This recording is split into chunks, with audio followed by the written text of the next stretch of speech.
grain offering. When? Why? How? Leviticus chapter 2. Learn Bible with fun. When and why? This is the offering Aaron and his sons are to bring to the Lord on the day he is anointed, a tenth of an ephah of the finest flour as a regular grain offering, half of it in the morning and half in the evening. It must be prepared with oil on a griddle. Bring it well mixed and present the grain offering broken in pieces as an aroma pleasing to the Lord. The son who is to succeed him as anointed priest shall prepare it. It is the Lord's perpetual share and is to be burned completely. Every grain offering of a priest shall be burned completely, it must not be eaten. Ephah, probably about 3½ pounds or about 1.6 kilograms. How?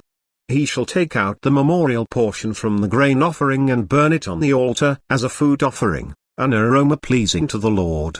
The rest of the grain offering belongs to Aaron and his sons. It is a most holy part of the food offerings presented to the Lord. Every grain offering baked in an oven or cooked in a pan or on a griddle belongs to the priest who offers it, and every grain offering, whether mixed with olive oil or dry, belongs equally to all the sons of Aaron. The grain offering was an offering that contained fine flour, oil and frankincense.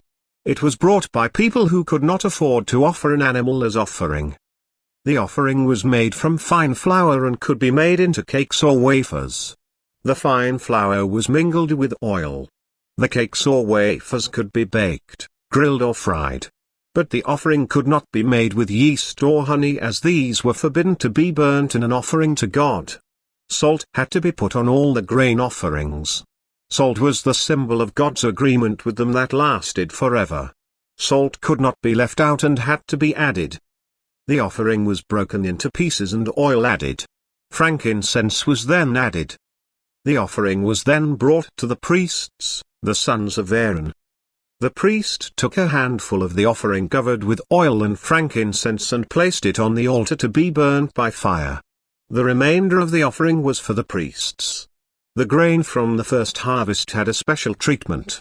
The corn was beaten out of the full ears. It was then dried by fire and roasted before being ground into fine grain. Oil and frankincense were added. The priests then burnt a memorial portion of the crushed grain and oil as an offering to God.